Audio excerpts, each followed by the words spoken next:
नमस्कार विद्यार्थियों, मैं योगेंद्र सिंह सांगला, सहायक आचार्य हिंदी, राजकीय बांगड़ महाविद्यालय पाली। आज हम सामान्य हिंदी का दूसरा अध्याय संज्ञा के संबंध में पढ़ेंगे। पहले अध्याय वर्ण के अंतर्गत हमने वर्ण पर चर्चा की थी। अब हम दूसरा अध्याय संज्ञा को लेते हैं। तो आज हम बात करते हैं कि संज्ञा किसे कहते हैं। संज्ञा किसी व्यक्ति, वस्तु तथा स्थान के नाम का बोध कराने वाले शब्द को संज्ञा कहते हैं। पुनः इसकी डेफिनेशन को ध्यान से सुनिएगा। किसी भी व्यक्ति, वस्तु, स्थान एवं जाति के नाम का बोध कराने वाले शब्द को क्या कहते हैं? संज्ञा कहते हैं। जैसे मैंने आपके सामने लिख रखा है कि लाल किला दिल्ली में है, तो यहाँ पर ये जो शब्द है वह क्या है? जैसे दिल्ली, ये संज्ञा का बोध करवाता है। जयपुर में हवा महल है, तो जैसे जयपुर, हवा महल।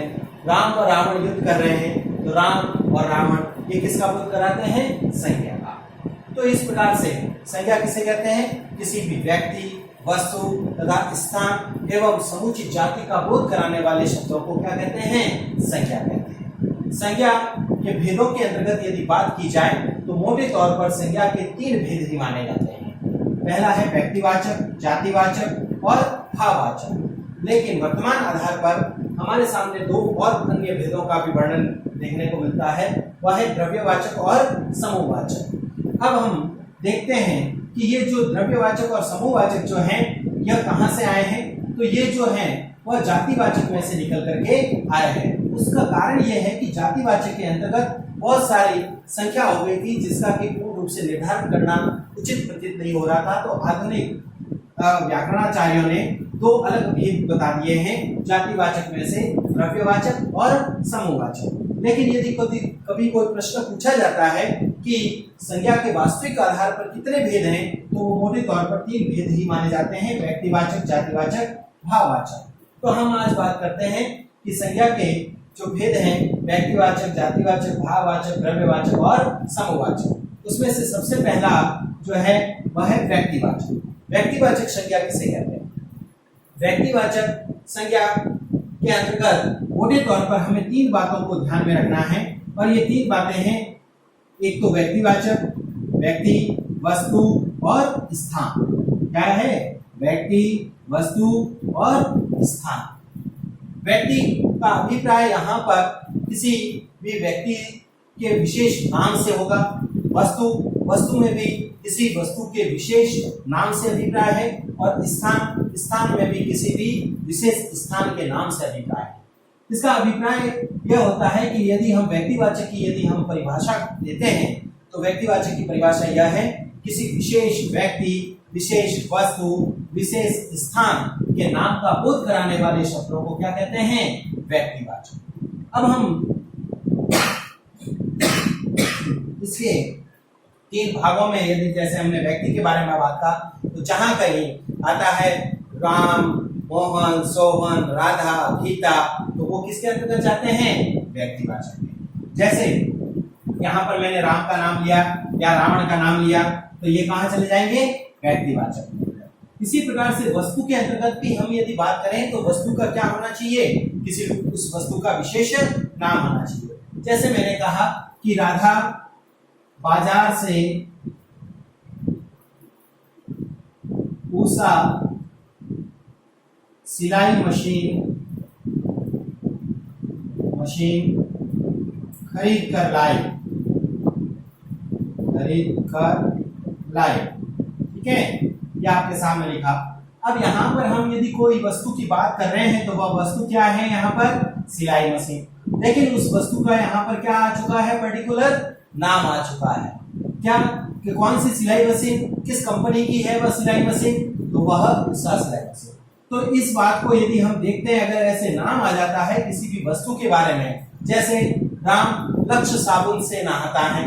मैंने कहा कि राम लक्ष्य साबुन से नहाता है, तो साबुन एक क्या है? वस्तु है। ठीक है ना? तो लेकिन वह वस्तु, उस वस्तु का क्या आ चुका है? नाम आ चुका है। क्या नाम आया है? कि लक्ष्य। तो वो भी किसके अंतर्गत जाएगा? वस्तु के अंतर्गत। तो वो कहलाएगा व्यक्तिवाचक। तो ये जब कभी भी नाम आता है तब वह व्यक्तिवाचक के अंतर्गत माना जाएगा।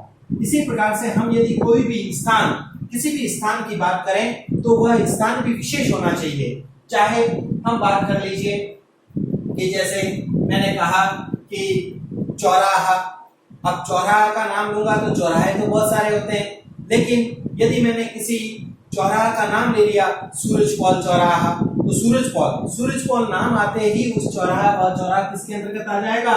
विशेष व्यक्तिवाचक के अंतर्गत। कोई भी स्थान हो, जैसे मैंने यहाँ पर दिल्ली लिखा, अब ये दिल्ली भी किसके अंतर्गत आता है?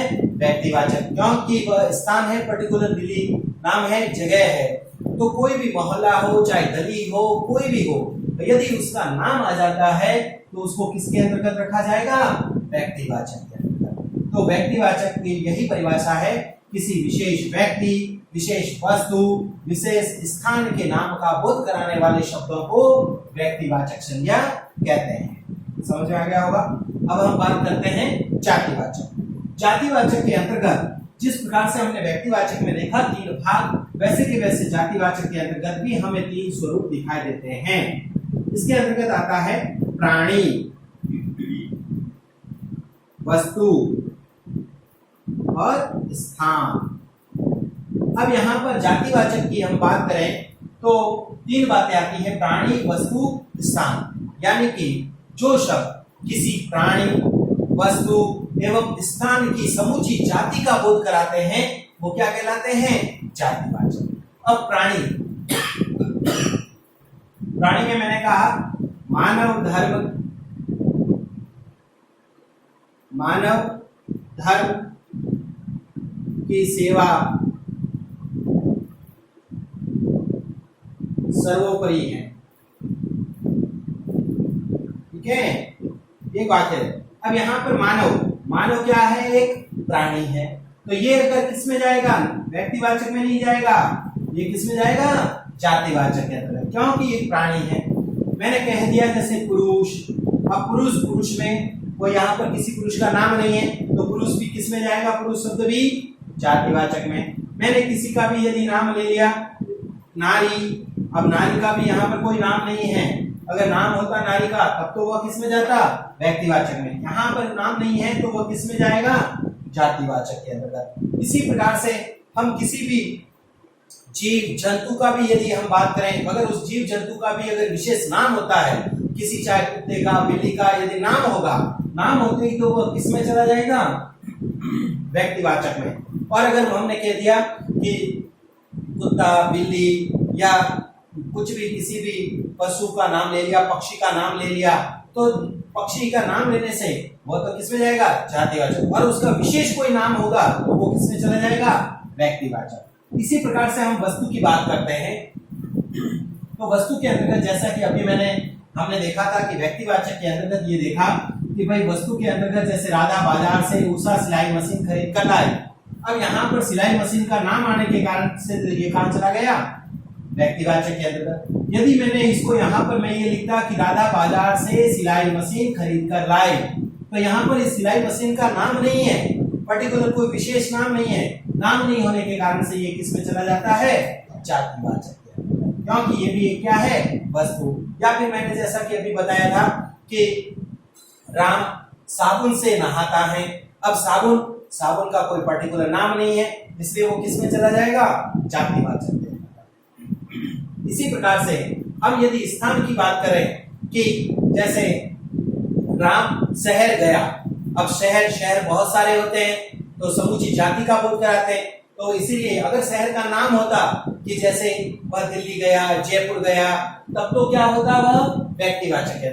लेकिन उस स्थान का यदि नाम ही नहीं है, उस जगह का नाम ही नहीं है, केवल ये कहा गया है कि राम शहर को गया, तो शहर गया तो यानी कि वह किसके अंतर्गत आएगा?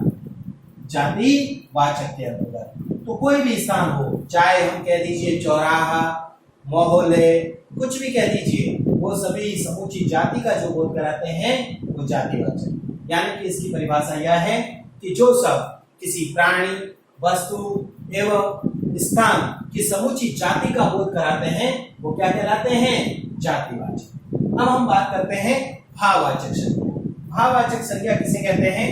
जो शब्द किसी गुण, दोष, दशा, दिशा, अवस्था एवं भावों का जो बोध कराते हैं वो क्या कहलाते हैं? भाववाचक संज्ञा।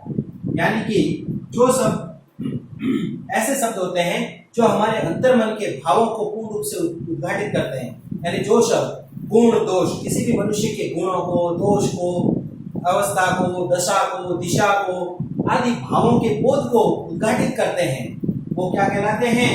भाववाचक। जैसे मैंने कहा सुख में सुमिरन सब करे, दुख में करे न कोई। तो यहाँ पर सुख और दुख ये क्या है? भावों का बोध करवाते हैं, तो वो कहलाती है भाववाचक संज्ञा। तो यहाँ पर जैसे दया है, घृणा है, रोष है, कुछ भी कह दीजिए, वो सारे के सारे किसके अंतर्गत आते हैं? भाववाचक। तो भाववाचक संज्ञा किसे कहते हैं? जो शब्द गुण, दोष, दशा, दिशा, अवस्था एवं भावों को उद्घाटित करने वाले जो शब्द होते हैं वो क्या कहलाते हैं? भाववाचक। जैसे दुख, सुख, दया, धन, ये सभी कुछ क्या है?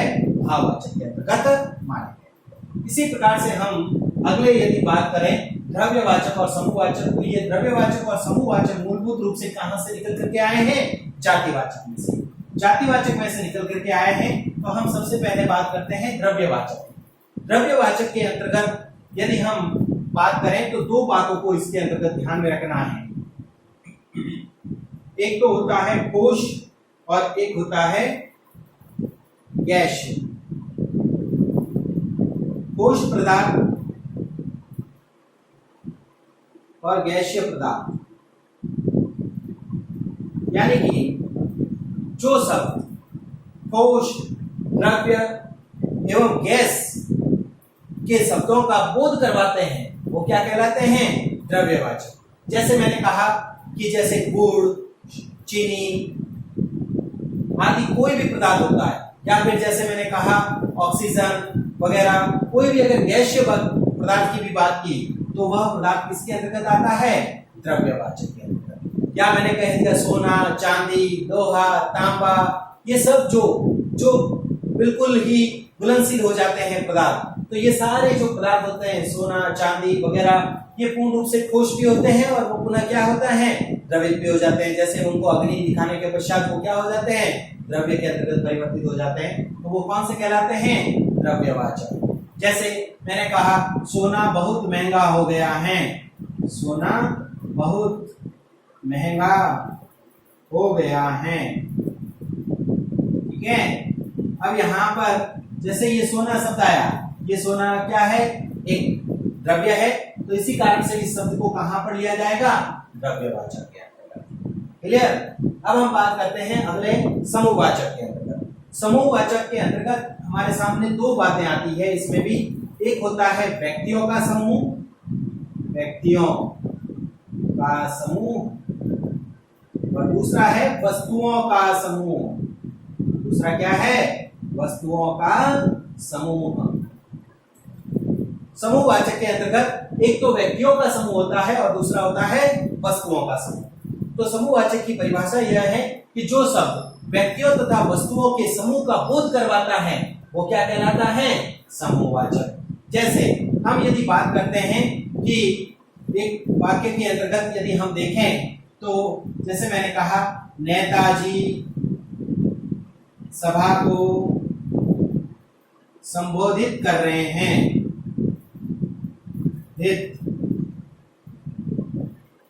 कर रहे हैं। अब यहां पर आपने देखा कि नेताजी किसको संबोधित कर रहे हैं? सभा। अब सभा किसकी हो सकती है भैया? व्यक्तियों की। तो सभा जो होगा, और सभा एक किसका बोध कराता है? समूह का, समूचे समूह का। और कौन किसके समूह का? व्यक्तियों के समूह का। इसी कारण से यह किसमें जाता है? समूहवाचक के अंतर्गत, ठीक है ना। तो इसी प्रकार से मैंने कहा अध्यापक कक्षा में पढ़ा रहे हैं, कक्षा में पढ़ा रहे हैं। अब यहाँ पर देखा जाए तो यहाँ पर कौन सा ऐसा शब्द है जो समूह का बोध करवाता है? तो वह शब्द है कक्षा, क्योंकि कक्षा में कौन पढ़ते हैं? विद्यार्थी। और विद्यार्थी एक किस रूप में होते हैं? समूह। और वो विद्यार्थी क्या है? व्यक्ति। तो इसीलिए ये भी क्या होता है? समूहवाचक के अंतर्गत माना जाता है। तो इसीलिए इस प्रकार के जो शब्द आते हैं जैसे सभा है, कक्षा है, ये कौन से शब्द का बोध करवाते हैं, संज्ञा के समूहवाचक शब्द का बोध करवाते हैं। इसी प्रकार से जैसे वस्तुओं का समूह, तो वस्तुओं के समूह की यदि बात करें तो जैसे मैंने कहा कि राम जंगल से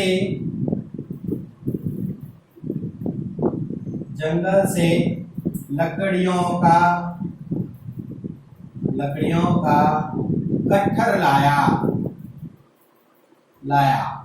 ठीक है, ये वाक्य लिखा। यदि कहा जाए कि इस वाक्य के अंतर्गत कौन सी संज्ञा है और कौन सा ऐसा शब्द है जो कि संज्ञा का बोध करवाता है, तो वह है गट्ठर। अब गट्ठर जो होता है वह किसका हो सकता है भाई? वस्तु का हो सकता है। और वस्तु कौन सी होती है? लकड़ियों का। या फिर जैसे राम से चाबियों का गुच्छा हो गया। ठीक है, ये लिखा। अब यहां पर गुच्छा शब्द किसका बोध कराता है? समूह का। जैसे यहाँ पर गट्ठर समूह का बोध करवाता है, वैसे गुच्छा भी करवाता है। अब ये गुच्छा किसका है? चाबियों का। चाबियां क्या है? एक वस्तु है। तो इस प्रकार से ये वस्तुओं का समूह कहलाता है। तो हमने देखा कि समूहवाचक के अंतर्गत ये सारी बातें हमें देखने को मिलती हैं कि एक होता है व्यक्तियों का समूह और दूसरा होता है वस्तुओं का समूह। तो इस प्रकार से हमने संज्ञा के बारे में पढ़ा कि संज्ञा कितने प्रकार की होती है। तो मोटे तौर पर हमने देखा था कि संज्ञा व्यक्तिवाचक, जातिवाचक और भाववाचक। लेकिन जातिवाचक में से ही बाद में द्रव्यवाचक और समूहवाचक के अंतर्गत विभाजित की गई, और व्यक्तिवाचक के अंतर्गत किसी विशेष व्यक्ति, विशेष वस्तु एवं विशेष स्थान के नाम का जो बोध कराने वाले शब्द होते हैं वो व्यक्तिवाचक। जातिवाचक जो शब्द किसी प्राणी, वस्तु एवं स्थान की समुची जाति का जो बोध कराते हैं वो जातिवाचक। भाववाचक जो शब्द गुण, दोष, दशा, दिशा, अवस्था आदि के भावों का बोध कराते हैं वो भाववाचक। द्रव्यवाचक यानी कि जो शब्द कोश, द्रव्य पदार्थों का बोध कराते हैं वो कौन से कहलाते हैं? द्रव्यवाचक। समूहवाचक जो शब्द व्यक्तियों तथा वस्तुओं के समूह का बोध कराते हैं वो समूहवाचक कहलाते हैं। धन्यवाद।